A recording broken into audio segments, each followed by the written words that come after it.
So we're looking forward to it. But I think it's going to be quite hair-raising. We drop over 1,000 meters into Sabi over the next couple of days. So it's going to be a lot of fun. We'll see how it goes. We had a good time, Sal, and looking forward to it.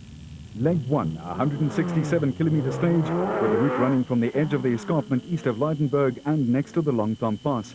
Some forests and cliffs, but the worst threat of the day for disaster was undoubtedly the mist. The defending national champ Krobler went out hard, and after 100 k's of racing, he built a commanding 10-minute cushion. But that all changed pretty quickly. First, they whacked a sapling which sent bodywork flying, and then a wheel hub disintegrated. Despite some hard work, swearing and cajoling, the champion couldn't finish the stage. Cox had his own dramas after navigator Pitchford and he had made the wrong call and got lost. That cost them at least 5 minutes by their own calculations. To top that, they had a severe sealing problem inside the cockpit and the dust was almost unbearable. But once the mist settled in on top of the berg, Gary Beltelt and Siegfried Rousseau were moving well, but taking no chances. The Duplessis brothers were settling in nicely and found the conditions to their liking in their Jimco 3.4 Porsche.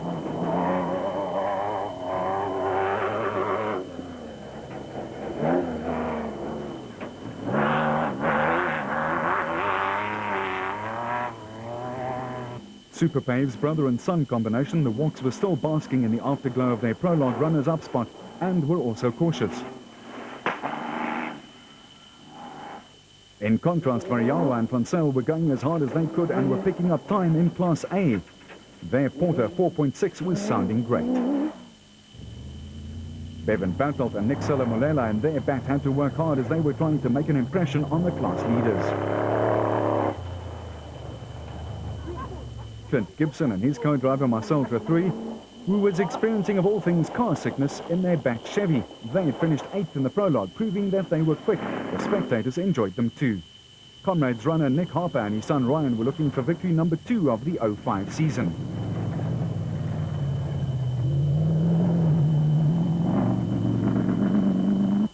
Ford driver Manfred Schroeder and his nav Alec Harris, racing in the production vehicle category, were astounding friend and foe with a super efficient drive which hauled them up the standings a long way.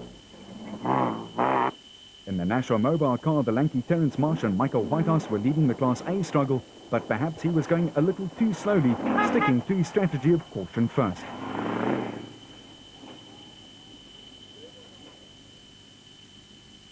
For Mark Cronje and co-driver Chris Birkin, the Toyota Dealer 1000 came to an unexpected and brief stop. Cronje a little aggressive.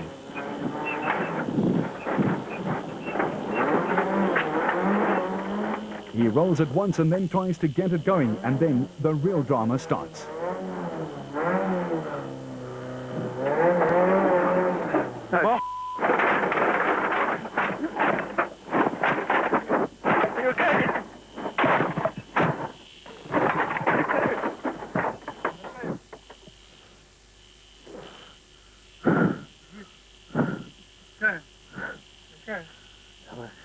Cronje was taken to hospital for concussion, but Birkin, sporting a fine shiner himself, was able to explain what happened. We came around the top corner there, we hit this jump over here, which is sort of a slightly offset jump. That sort of threw us to the left-hand side. We came with sort of 2 wheels almost off the edge. Mark managed to catch it, and we sort of ended up with going over the edge here. We sort of basically ended off the road with the nose pointing towards the road, and as we tried to pull up, the front sort of washed away, and then we sort of rolled all the way down this hill, down to the bottom where the log in the river is. It was quite a hectic moment. And after that? Well, we sort of both climbed out. We were a bit sort of dazed, but we sort of both healthy and strong. And then how come the car ended up down there in the background? There was fortunately the guy who owns this farm. He came with a tractor, and they sort of managed to winch up the rear end out of the river, and they sort of made a road and sort of basically pulled us from where we'd landed there right the way to where the road is there. So we're sort of very, very thankful that they came to haul us out. So the spectacular roll dents the championship hopes of Cronje and Birkin in Class D quite severely. Frikkie Botha and Nav Freddie Fourie, on the other hand, were keeping it on the road and were piling on the pressure as they started passing other A-class cars. In Class E, Jaapie Visser and Chris Badenhorst were doing exactly the same. They were picking up the pieces and would eventually finish 4th overall, clocking 2 hours and 44 minutes, just 5 minutes behind the winner. The motorized crew of Evan Hutchinson and Vincent Horn in their back 2-litre Nissan had started troubles before the off, but once they got the little black and silver demon going, it was really going well.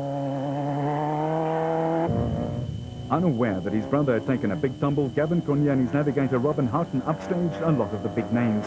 They would eventually finish in 2 hours and 43 minutes in their Castrol Toyota 2.7. In Class A, Will Battershill and Reg Sutton in their Jimco were looking very efficient and finished in the top 20.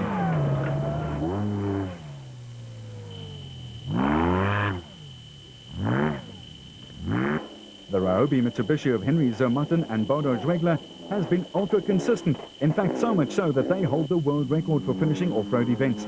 20 thus far and still going strong, and judging by their form on day one, the trend was bound to continue. To top that, Henry is determined to give himself a big birthday present. He turns 45 on Sunday. Zane Pierce was leading in Class E with an impeccable drive that he really enjoyed. In fact, most of the drivers were very complimentary about Root and the Toyota Dealer 1000.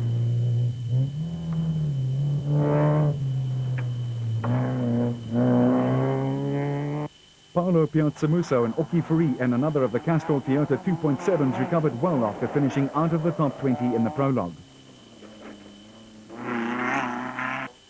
The top car duo of Bjorn Skuman and co-driver Jan Syme and Nissan were on top of their game, as it seemed that the conditions overhead and underfoot suited them perfectly. Another big surprise on the 167k shift to Sabi was John Thompson and Clinton McNamara, who really flew along. They took 14th place overall and hauled themselves up in Class B. Phil Null and his hard-working nav Peter Newbury and their look Subaru 2-litre was eating up the ground. They really seemed to relish the conditions and were passing left, right and centre as they sped along.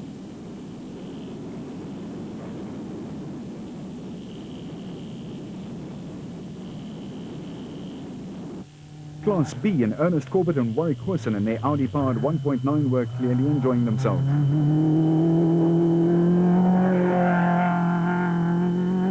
And the prologue surprise of the day, Karl-Heinz Solvart just picked up where he left off after the first 9Ks. His mighty mag was holding up well, and so was he. When Cox eventually clocked in, he'd made up all the time lost and then some. He finished 3 minutes and 55 seconds ahead of the rest, but the 167Ks certainly took its toll. We got lost about 3 kilometers into the stage, and the road book was not so clear, and we ended up coming back. We lost 4 or 5 minutes. We got from second place, I think, to almost 5th place. And then we saw Corbett leave the road, shame, in the Sandmaster, in a big hole.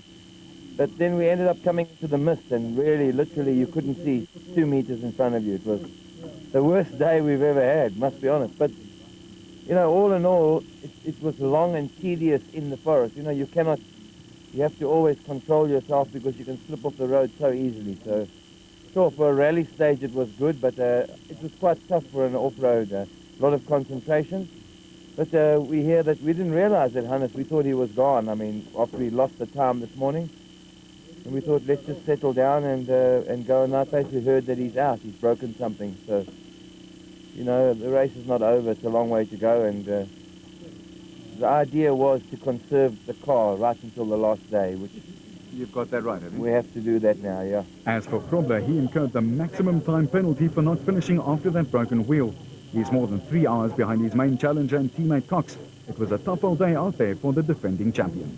We went very quick, and we had some mist, and at one time the one corner caught me out, and it was very slippery, and we sideswiped the young tree there. That's why we haven't got anything at the back here. But about 100 kilos further, we had a problem on the front hub, and that broke, and we couldn't fix it. We drove on 3 wheels for a while. But yeah, it's a pity, but it looks like we can restart tomorrow. We'll see. You're expecting quite a heavy time penalty though, aren't you? Yes, I think at least 2 hours, you know, so it's going to put us right at the back. But it's still 900 kilos to go, you know, 900 kilos, a lot can happen there, you know, it's not impossible to win. Never say die, as our Mr. Krobler. Ford Racing's Manfred Schroeder was a little surprised, but at the same time delighted to be second overall and also leading in Class D. Oh, this track is beautiful. I mean, it's the most fun we've had in a car for a long, long time. You know, I prefer the rally type fast stages. It was very nice. You know, very disappointing when we got to the top. The mist was thick. We couldn't see where we were going. And I said, oh dear, here goes our nice road. But when we got to the bottom, it was nice and clear, and we could go flat out and caught quite a few space frames. They let us pass, and yeah, and had a beautiful, clean run. How are you going to approach tomorrow? Because obviously tomorrow is make or break. Yeah, I think tomorrow is not quite the same, what we heard. It's not quite the same sort of track. Obviously, we have to back off in a Class C bucky. You know, you can't go as fast over the rough stuff as you can go over the smooth stuff. Yeah, we'll see where the opposition is, and then we'll make a plan and take it from there. Toyota's Zane Pierce piloted to a fine second place in class and 12th overall. For them, it was all about the pace. Yeah, we paced ourselves. There were some hell of a fast sections, and I think if you really push, you could get yourself into trouble. We saw a few guys off the road who were obviously going a bit too fast. We decided to slow down a bit, and you know, it's just the start of a 3-day event, so you need to finish every day to get here to finish. But you look like you're beaming. You look like you enjoyed that. Yeah, no, it was really good. It was some really nice fast sections, relatively smooth compared to races we had this year so far. A few rocky sections, but nothing really tight like we had in previous years. Go! The top 10, and Cox will be able to nurse his car to the finish on Saturday and still get a win, which should give him a great championship shot. But there are still several hundred Ks to go. Schroeder and Harris impressed and would want to continue in the same vein. Day 2 sees the longest 2 legs of the Toyota Dealer 1000, with 2 stages totaling 540 Ks, and the finish banner will be a very welcome sight come Saturday afternoon after around 1,000 Ks. The last day also includes a tortuous mountain climb or 2, so man and machine will be tested to the limit.